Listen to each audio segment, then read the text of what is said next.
A Bear Called Paddington, Chapter 4, A Shopping Expedition.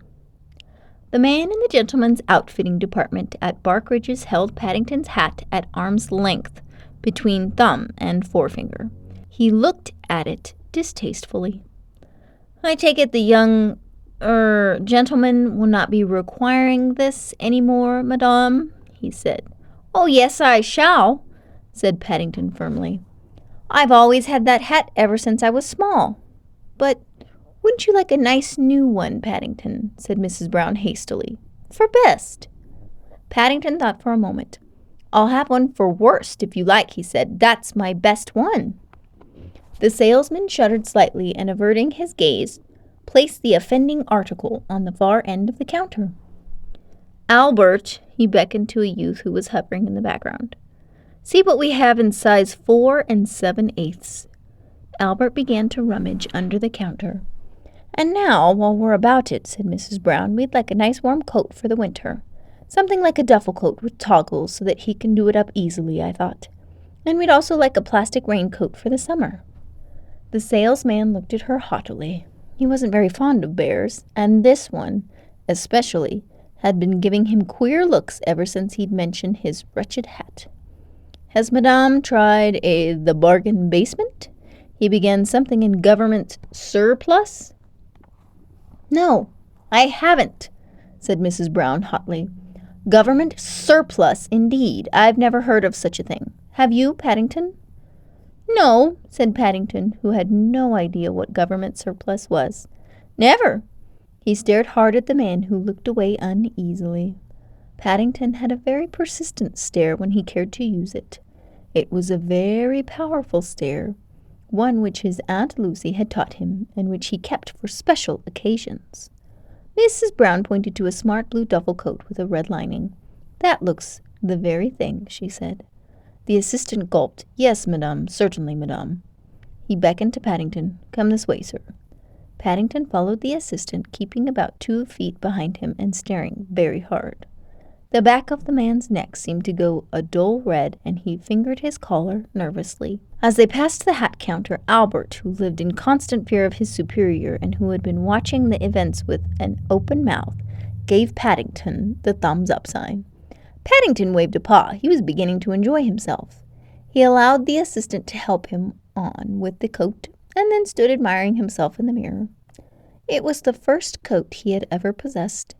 In Peru it had been very hot, and though his Aunt Lucy had made him wear a hat to prevent sunstroke, it had always been much too warm for a coat of any sort. He looked at himself in the mirror and was surprised to see not one, but a long line of bears stretching away as far as the eye could see. In fact, everywhere he looked there were bears, and they were all looking extremely smart. "Isn't the hood a trifle large?" asked Mrs. Brown anxiously. "Hoods are being worn large this year, madame," said the assistant. "It's the latest fashion." He was about to add that Paddington seemed to have rather a large head anyway, but he changed his mind. Bears were rather unpredictable. You never quite knew what they were thinking, and this one in particular seemed to have a mind of his own. "Do you like it, Paddington?" asked Mrs. Brown.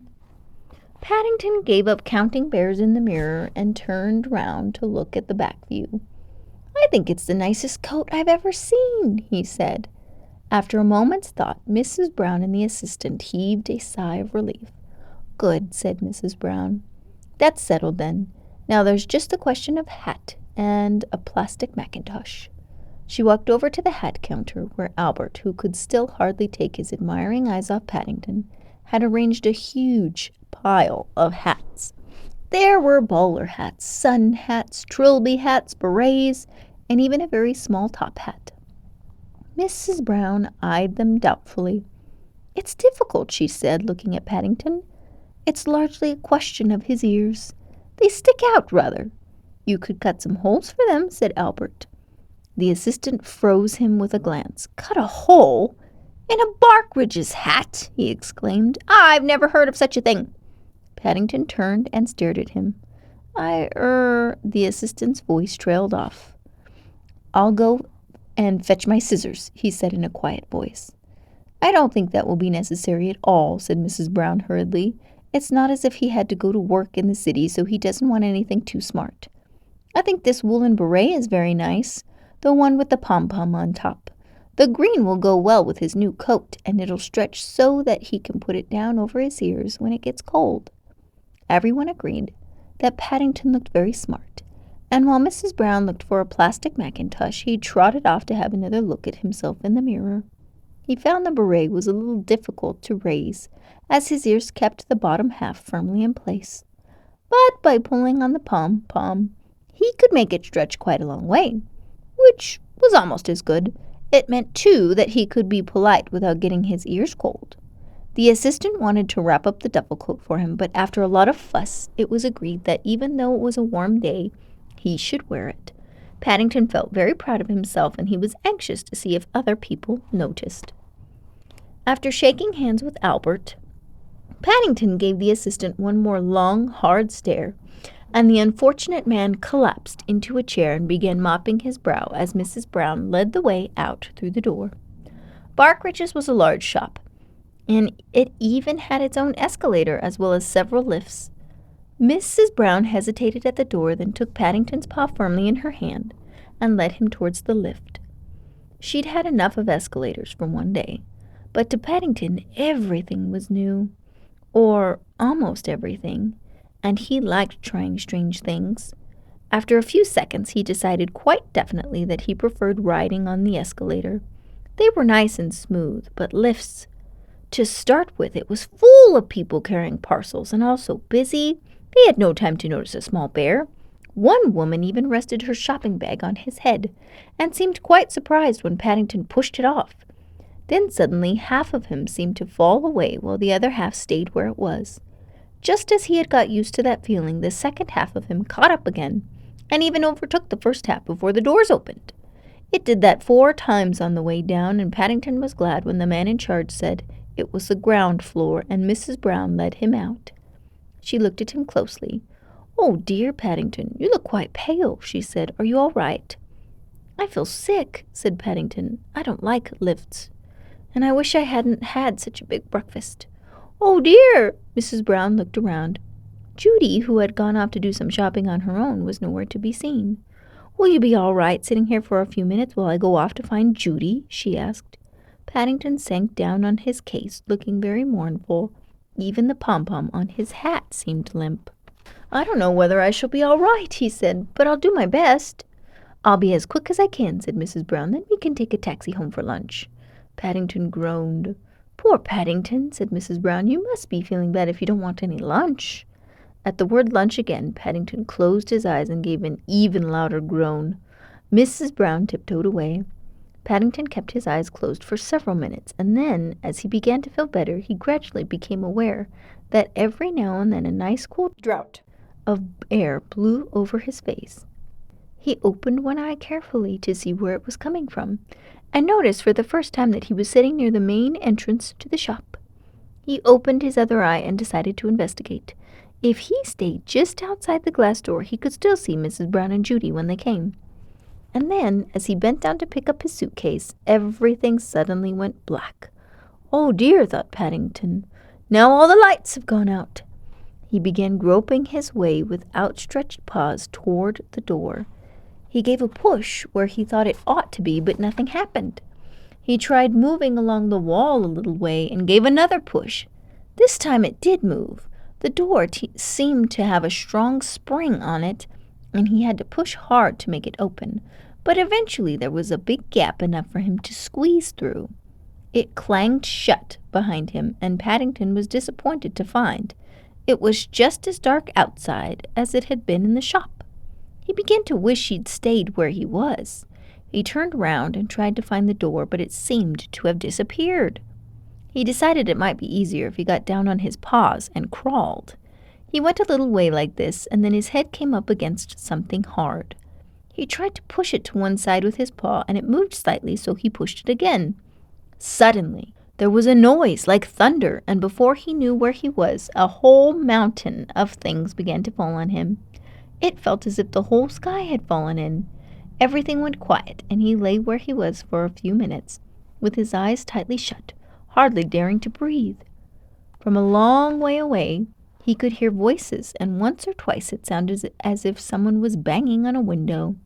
He opened one eye carefully, and was surprised to find the light had come on again. At least, sheepishly, he pushed the hood of his duffel coat up over his head. They hadn't gone out at all. His hood must have fallen over his head when he bent down inside the shop to pick up his case. Paddington sat and looked around to see where he was. He felt much better now. Somewhat to his astonishment, he found he was sitting in a small room, in the middle of which was a great pile of tins and basins and bowls. He rubbed his eyes and stared round-eyed at the sight. Behind him, there was a wall with a door in it, and in front of him there was a large window. On the other side of the window, there was a large crowd of people pushing one another and pointing in his direction. Paddington decided with pleasure that they must be pointing at him. He stood up with difficulty, because it was hard standing up straight on top of a lot of tins, and pulled the pom-pom on his hat as high as it would go. A cheer went up from the crowd. Paddington gave a bow, waved several times, and then started to examine the damage all around him. For a moment he wasn't quite sure where he was. And then it came to him. Instead of going out into the street, he must have opened a door leading to one of the shop windows. Paddington was an observant bear, and since he had arrived in London, he'd noticed a lot of these shop windows. They were very interesting. They always had so many things inside them to look at. Once he'd seen a man working in one, piling tin cans and boxes on top of each other to make a pyramid. He remembered deciding at that time what a nice job it must be. He looked round thoughtfully. "Oh dear," he said to the world in general, "I'm in trouble again." If he'd knocked all these things down, as he supposed he must have done, someone was going to be cross. In fact, lots of people were going to be cross. People weren't very good at having things explained to them, and it was going to be difficult explaining how his duffel coat hood had fallen over his head. He bent down and began to pick up the things. There were some glass shelves lying on the floor where they had fallen. It was getting warm inside the window, so he took off his duffel coat and hung it carefully on a nail. Then he picked up a glass shelf and tried balancing it on top of some tins. It seemed to work, so he put some more tins and a washing-up bowl on top of that. It was rather wobbly, but he stood back and examined it. Yes, it looked quite nice. There was an encouraging round of applause from outside. Paddington waved a paw at the crowd and picked up another shelf. Inside the shop, Mrs. Brown was having an earnest conversation with the store detective. "You say you left him here, madam?" the detective was saying. "That's right," said Mrs. Brown. "He was feeling ill, and I told him not to go away. His name's Paddington." Paddington. The detective wrote it carefully in his notebook. "What sort of bear is he?" "Oh, he's sort of golden," said Mrs. Brown. "He was wearing a blue duffel coat and carrying a suitcase." "And he has black ears," said Judy. "You can't mistake him." "Black ears," the detective repeated, licking his pencil.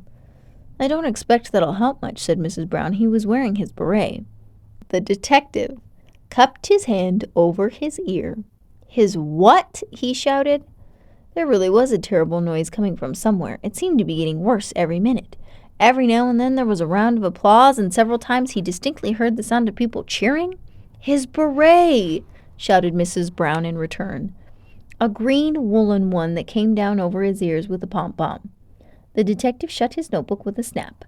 The noise outside was definitely getting worse. "Pardon me," he said sternly. "There's something strange going on that needs investigating." Mrs. Brown and Judy exchanged glances. The same thought was running through both their minds. They both said, "Paddington!" and rushed after the detective. Mrs. Brown clung to the detective's coat, and Judy clung to Mrs. Brown's as they forced their way through the crowd on the pavement. Just as they reached the window, a tremendous cheer went up. "I might have known," said Mrs. Brown. "Paddington!" exclaimed Judy. Paddington had just reached the top of his pyramid. At least it had started off to be a pyramid, but it wasn't really.